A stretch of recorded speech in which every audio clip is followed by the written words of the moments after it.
Whitehall, 1212, quickly, please. This is Scotland Yard.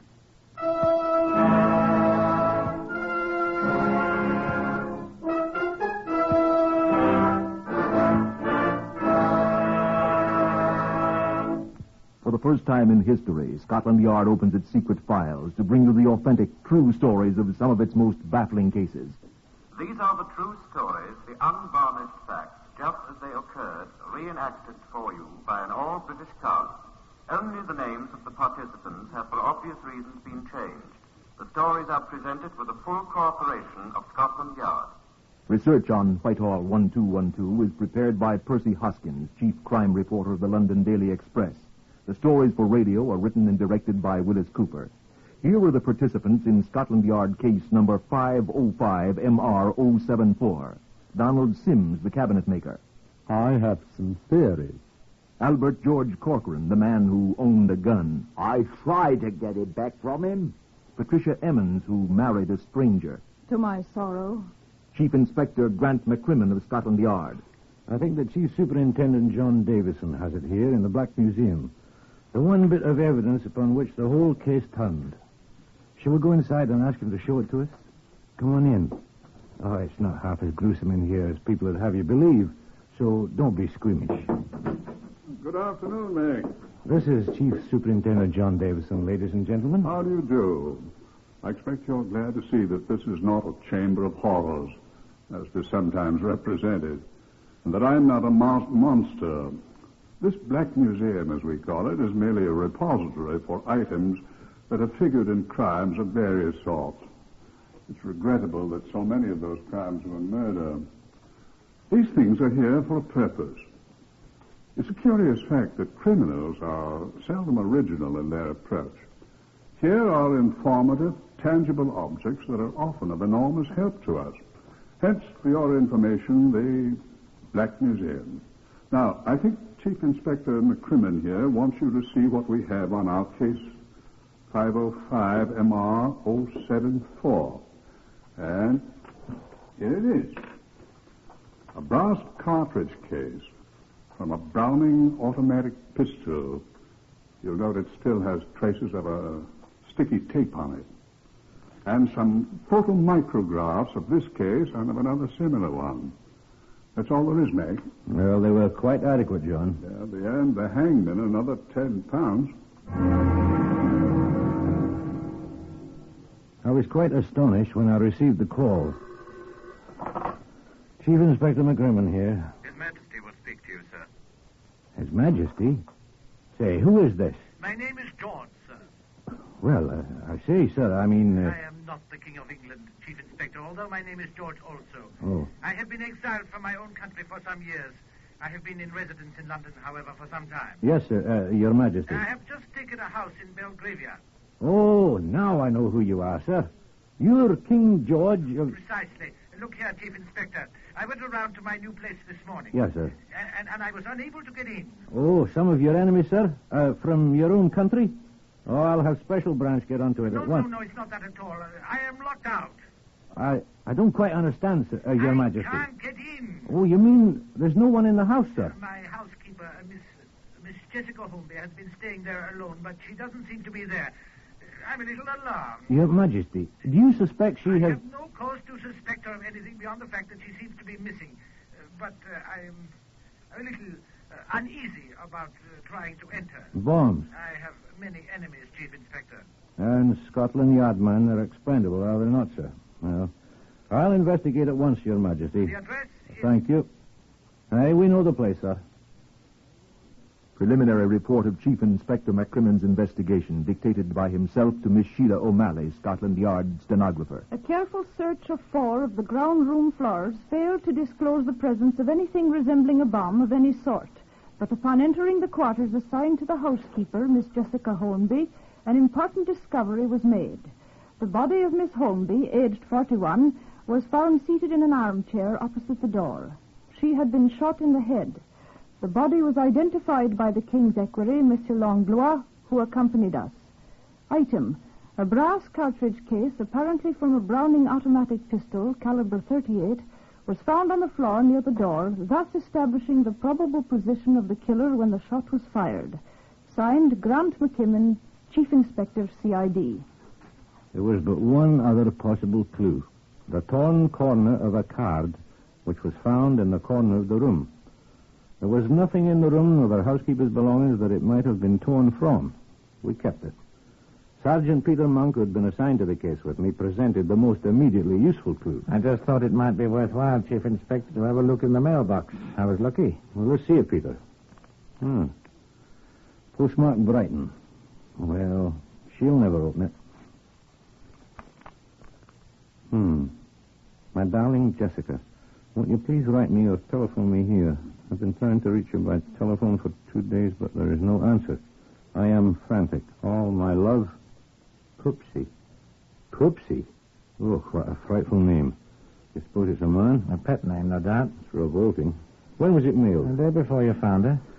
Well, see if you can find Poopsie or Brighton, Peter.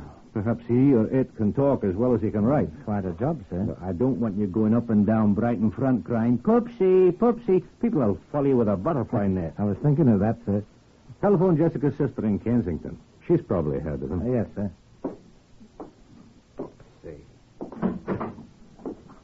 Your sister knew Poopsie fairly well, she said. The man with the revolting pet name was Donald Sims, a cabinet maker, 39 years old, and he worked in a penny peep show in Brighton. She gave us his address, and Peter Monk and I took a trip to that seaside resort. We found the house, and we met Mr. Sims. I will not say that name again. It didn't fit this tall, curly-haired fellow at all. He crushed my hand. How do you do, sir? And this is Sergeant Peter Monk. Won't you sit down? Thanks. I suppose you want to talk to me about the late Miss Holmby. You knew her quite well, did you not? We were to be married in a month. Oh, I'm sorry. I didn't know that. Yes. We kept it a secret. We kept it secret. Not even her sister knew our plans. I suppose it was she who told you about me. Yes. I'm afraid she didn't like me very much. Oh, why? Oh, I'm sure I don't know. Sisters are often like that. Aye. I was very much opposed to the idea of her becoming housekeeper to the king. Oh? So many odd people about, you know. People with grievances and all that. I thought it was dangerous being there all alone and whatnot. Dealing with foreigners. I see. I'm very much of the opinion that one of these foreign people is responsible. Aye, we considered that. We're making a thorough check of everyone who visited the place. I hope you are. How long had you known Miss Holmby, Mr. Sims? About 8 months, I think. It was rather a case of love at first sight. Mm-hmm. We were very much in love. Were you in the habit of visiting her often? Oh, quite frequently, yes. But I've been very busy recently, and I tried telephoning her instead. As you know, I was quite unable to reach her for several days, and then things happened. If I'd only gone up to London, I might have been able to prevent it, at least. I keep thinking so. Well, I misdoubt you could have done anything. I would have given my life for her. Well, I loved her, gentlemen. Your wedding plans were almost completed then? Yes. I'm most terribly depressed about all this, gentlemen. I can sympathize with you, sir. Yes. Could I offer you a small libation, gentlemen? I have a fresh bottle of Glenlivet in the cupboard. Well, thank you, no, sir. I never touch it, sir, thanks. You don't mind if I do, then? No, not at all. I've done nothing but sit here in my room and drink. All alone, since I heard of this. I'm a little surprised that you have not yet been up to London, Mr. Sims. Sir? I couldn't bring myself to go to that place where she died. Are you sure you won't have a small libation? Thanks. We must be getting back to London. Oh, surely you don't have to go at once. I'm afraid we must. Thank you for your time, Mr. Sims, and let me assure you again of our sympathy. I wish you'd stay a little longer. I have some theories I should very much like to pass on to you. Well, we shall be talking to you again, sir, I fancy. What? If we discover anything more, Right, or... we may need your help. Oh. Well, Slanters more, gentlemen. Schlanter. Hey, come along, Monk. Right, sir. I'm sorry you gentlemen won't join me in a small libation. No, thank you. We shall undoubtedly be seeing you. Find the assassin, my love. Hey, we shall try. Good afternoon, sir. Good afternoon, Mr. Sims. Oh, goodbye, gentlemen, and thank you. Pupsy. Dreadful, isn't he? Well, he'd impress a woman. Well, let's walk over to the seashore and see how he impresses some of his fellow workmen. You're suspicious of him, aren't you? I'm trying very hard not to be suspicious of him, Monk's old boy.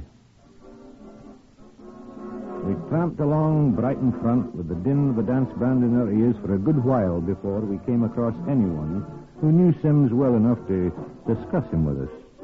At last, a Brighton rock huckster at whose place of business we stopped admitted knowing him well. Yes, I know Donny Sims. I knows him well enough that I don't want never no dealings with him. Not no dealings what so bloody ever. What's he done to you? Plenty. Brighton Rock! Who'll have Brighton Rock? Take a bit of Brighton Rock home for the kids, missus. Only a bob of stick. That's it. Plenty enough, mate. What? Well, I can't prove what he done to me, but I can have me suspicions, can't I? He won't pay me, and I don't hold with fellas what commits bigamy anyhow. Bigamy? Huh? Well, it ain't no secret, I'm telling you, mister. He got out of the Stony Lonesome not a year ago for marrying a bit of fluff in Nottingham, when he was already the husband and father of 3 kids and living with them right here in Brighton. Yeah. Take home a bit of Brighton Rock for the family. Here you are. Only a bob of stick. Only a bob of stick. He was in prison? For bigamy, as I said. Ain't no secret around here. Are you sure? Well, ask anyone around here about Poopsie. He's a bad lot, mate, if you asks me. Oh, that's very interesting. Yes, indeed. Him and me used to be friends thick as thieves, we was, but not anymore, take my word for it. Not since he stole my gun. Stole your what? My gun, mate. My Browning automatic. Oh, it was quite legal. I still got the license. That's all I have got. He took a fancy to it, he did, the stinker. Borrowed it from me. Last I ever seen of it, the dog's body. Claimed he lost it. He didn't pay you for it? Not Poopsie, not him. Claimed he ain't got no money. What caliber was this gun? Eh? Oh, 38. Interesting, huh? I bought the gun because I rather fancy target shooting, see? Had a chance to fire it only twice, down at my place over there on the Downs. He was with me. He liked it, so he borrowed it from me.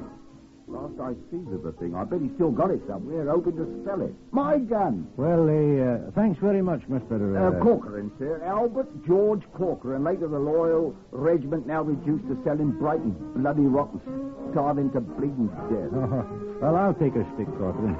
Oh, here you are, sir. You. I'll have one, too. Thank you, sir. Here you are. I say, sir, why was you so anxious to know about Poopsie Sims? Does everyone call him by that revolting name? He calls himself that, sir, the hog. Fair turns your stomach, doesn't it? Yeah, it certainly does. Was you thinking of employing him, sir? They say he is a good cabinet maker, but Christ, what a stinker. Well, I don't think we shall employ him now, Corcoran. Oh, you'll come to a bad end, sir. You know, I'm inclined to agree with you, Corcoran. We walked to the nearest telephone box, and I called London, Whitehall 1212.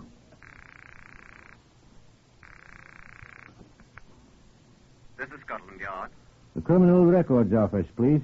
Criminal Records, sir? Yes, sir. Sergeant Hammond here. Criminal Records Office. Hello? Hammond? Chief Inspector McCrimmon here. Oh, yes, sir. Who are you? Hey, what do you have on a fellow named Donald Sims of Brighton, sometimes known as Poopsie? The bigamist. I remember his name. Something about him quite recently. Just hang on, sir. Now, look, I think he's wanted, sir. Why, how very delightful, Sergeant. Hi. I'll wait. What's up, sir? Our Poopsie's a bad boy, it seems. Worse than we think? Well, I'll tell you in half a moment. Are you there, sir? Aye? He's wanted for check fraud, sir. Traveling in rather high society, too. Well, how is that? One of the checks he forges is on account of royalty, that King George. Oh, that king that's just taken a new house in Belgravia? Yes, sir. He's got the chief equerry for £400. Say no more. Monks and I will fetch him in, full of dew of Glenlivet in 3 hours' time.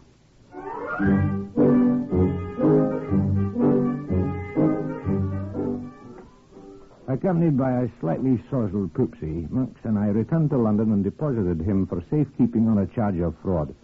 He promptly went to sleep on the floor of his cell in Bow Street. And Monks and I departed for a well-earned dinner of bubble and squeak, of which I'm inordinately fond. Oh, I also had 2 bottles of Guinness, I remember. Oh, the next morning, our prisoner safely incarcerated on his fraud charge, Monks and I departed again for Brighton. Monks, armed with a search warrant, went on to Sim's rooms, whilst I paid a visit to Cochrane, the Brighton rockman. Well, good morning, sir. I'm most happy to see you again, sir. No, I'm in need of further information this morning, Cochrane. What kind of information, sir? About Poopsie? Oh, don't say that name so early in the morning, Cochrane. It makes me ill. We took him back to London yesterday. You did, sir? Aye, on a charge of defrauding by cheque. Good. Who are you, sir? Well, I'm Chief Inspector McCrimmon of Scotland Yard. Oh, I thought you was Tex. I swear I did. Well, we are. Now, look here, Cochrane. You know, we may be able to get your gun back. No. But it won't be especially easy, you know. I know. It'll be very hard to identify, you see. The number was, I don't remember the number. Oh, that's too bad. I wonder, would you possibly have an empty cartridge case that was fired in the gun? Our ballistics laboratory could probably identify it that way. How? Well, the firing mechanism always leaves marks on a cartridge case that are quite different from those fired by any other gun. Sort of mechanical fingerprints, eh? Exactly. You see, no 2 guns in the world leave the same marks on the base of a shell. Let me see now. I did have one, I know. I only fired 2 rounds with it before Poopsie borrowed it. I had one. Well, now, what did I do with it? You got it at home, perhaps? No. I had it here. Now, what did I do with it? Oh, come on, man. Think hard. I am thinking, sir. It's in your pocket, perhaps. No, I carried it for a long time, then I had some use for it. Let me see now. Oh, I know where it is. Good. Oh. Found it. Let's see it. Here it is. See, I used it for a spool to wrap this here sticky tape around. It was just the right size. I see the mark she was talking about. Here, where the firing pin struck the primer. Are you sure that's from your gun, then? I swear to it. Hope to die, sir. You may have to swear to it. Well, ain't no doubt about it. I'll match the gun all right. Every little mark it will. Here, sir. Let me take the tape off first. Oh, never mind. It's all right this way. No. I wonder. One more thing. Yes, sir. Could you possibly find one of the bullets you fired with the gun? Well, I don't know, sir. I could find the spot where I fired them. It was in a chalk pit. But whether them bullets are still there and whether I could dig them out... Well, we only need one. Sir... Aye? I know why you want that bullet. You do? I know every gun leaves marks on a bullet so you can prove it comes from that gun and not no other. Aye, that's right. And what you want to do is compare one of my bullets with a bullet you think's been fired from it, too. Well, Sir, did Poopsie murder somebody with my gun? I don't know, Cochrane. Oh, no, sir. But you can help us find out.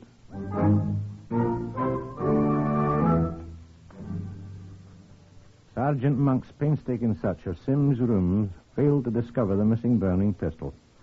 But in a pocket of a jacket in his cupboard, Monks discovered a torn, crumpled card. It was the announcement of a marriage between Donald Sims and a Miss Patricia Emmons of Nottingham. So we telephoned the Nottingham police asking them if it would be possible for Miss Emmons to come to London to see us. She was waiting for us at Scotland Yard when we returned. Yes, I married him. To my sorrow. And you did not know that he was married at the time? No, I did not. His wife died during his bigamy trial. Did you know that, Monk? Yes, sir. I discovered it today. I discovered a great many things about him. Oh? He's a bad man. Let it rest at that. This is one of your wedding announcements, is it not? Oh, I thought they were all destroyed. Oh, I do wish you'd destroy that one. I'm sorry, Miss Emmons. He was money crazy. He said he loved me, but I discovered he thought I had an income. When he found I had nothing, he deserted me. It was while I was trying to find him that I Found he'd married me bigamously. Aye, we know about that. Now, did you ever see a... Pistol? Yes, of course. Could you describe it? A 38 caliber Browning automatic pistol. I know about pistols. My Uncle James is a retired warrant officer in the Royal Army Ordnance Corps. Uh-huh. He was at the Woolwich Arsenal for years. And you'd testify in court that you saw that pistol in Sim's possession? Oh, I would indeed. May I ask why, please? I don't think you'd like to know why, Miss Emmons. You escaped with your life.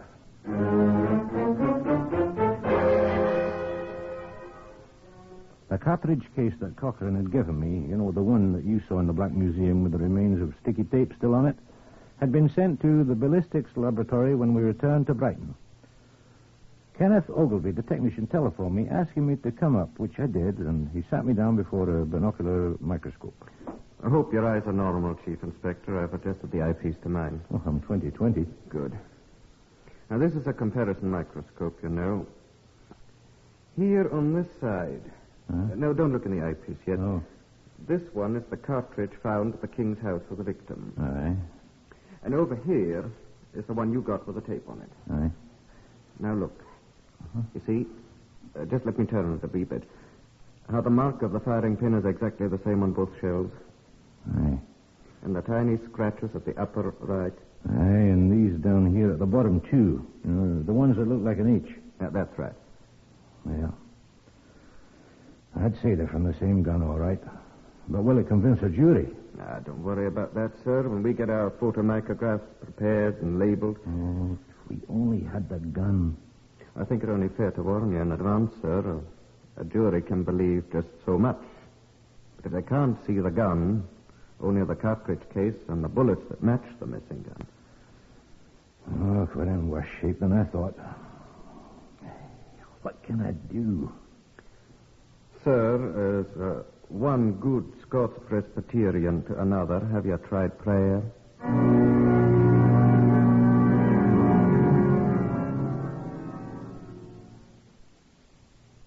I'll not tell you whether or not I prayed. You can judge for yourself by the results. But on the theory that the greater crime is the more important, Donald Sims was sent to my office at New Scotland Yard instead of the police court where he was to be examined in the forgery case. He sat before me at my desk. Monk was in a chair beside me, and Miss Virginia Emmons sat in a corner of the room. Now, Sims was quite self-confident. You can't cross-examine me. You know better than that, McCrimmon. I'll overlook your rudeness, Mr. Sims. I have no intention of cross-examining you. I have no questions to ask of you. Oh, what about your pal there? You. I don't want to know anything, Sim. Oh, what's she here for, then? Who, Miss Emmons? You've got nothing on me any longer, Virginia. I paid for it. She'll ask you no questions. McCrimmon here. Who? Cochrane. Oh, he has. Good. Good. Well, send it up to Ogilvy in the ballistics laboratory, please. Aye. All right. Thank you. He's found the bullet, Monk. Uh-huh. Oh, Cochrane. What? Now, What? Look here, Mr. Sims. This is a scrap of paper found alongside the body of Miss Jessica Holmby. This scrap exactly matches the torn wedding announcement Sergeant Monk found in your jacket pocket in your rooms. These comparison photographs show two cartridge cases. One was found at the scene of the crime. One was fired in a pistol which formerly belonged to the man Cochrane. A pistol which is known to have been in your possession. I will testify to that. Well, now, you've observed that I have asked you no questions, Sims. Is that correct? Yes. Sergeant Monk and Miss Emmons are witnesses to that. Yes, that's right. What are you trying to do? I am relating certain facts to you, Mr. Sims. Now, here's another. The forgery case in which you are at present involved concerns the King's equity. Now, I do not refer to His present Majesty of England, but you know who I mean. Yes. Now, finally, our ballistics laboratory has in its possession a bullet fired from that pistol by the man Corcoran. They have also the bullet with which Miss Jessica Holmby was murdered. And they're about to compare the two to demonstrate that both bullets were fired from the same gun, which is known to have been in your possession. Well, what are you going to do about it?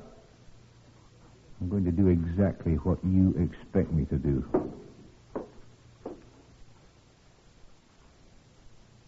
Donald Sims, I arrest you for the willful murder of Jessica Holmby. And I warn you that anything you say will be taken down in writing and may be used in evidence. Now, I'll take the liberty of asking you one question. Do you wish to make a statement? What will happen to me? I don't know. Will they hang me? Will they hang me? You're not required to make a statement of any sort, Mr. Sims. Well, if you have nothing to say... Sergeant Monk? I killed her. You take this down, Sergeant. Yes, sir. I was talking to her at the King's house in Belgravia. She'd heard about the check. What check do you refer to, please, Miss Sims? I signed with the name of the King's equerry. It was for £400. The equerry had shown it to her. When it came back from the bank, marked RD, and she'd recognized my handwriting at once. She said he'd already lodged a complaint against me, but that she could find forgiveness in her heart because she loved me. She offered me £400 of her own savings to make restitution and said we would forget about it and be married anyway. She loved me, gentlemen. Please, Miss Emmons. We talked for a while, and then, as I took the money from her, the card fell out of my pocket as I took out my wallet. Oh, sorry. I started to pick it up. She'd evidently seen my name on it and asked, "What's that?" Reaching for it at the same time, I snatched it away from her, tearing off the corner you found. That card you mentioned was the announcement of the wedding between you and Miss Emmons? Yes. Well, that's all there is to it. A frightful scene occurred between us. She became angry and I became violently angry. I found myself standing at the door with a pistol in my hand. I don't know how it got there, but she was dead and the pistol was in my hand. It's your opinion, then, that you killed her. I don't know. I don't know. Is that the whole of your statement, Mr. Sims? They'll hang me. They'll hang me. I'll die. If you'll read over your statement, Mr. Sims. They'll hang me. You see, they'll hang me. Will you read and sign the statement, sir? There is still plenty of time, Mr. Sims.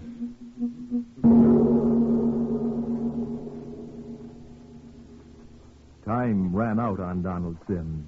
He was brought to trial at Old Bailey 3 weeks later. His statement to the Scotland Yard men, the statements he made in court, caused the jury to bring in a verdict of willful murder. He was hanged on a Friday morning at 8 o'clock, still weeping.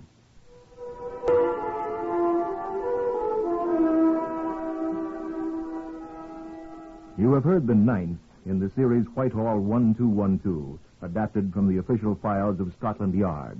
Research is prepared by Percy Hoskins of the London Daily Express. The stories for radio are written and directed by Wyllis Cooper and produced by Collie Small and Jack Goldstein.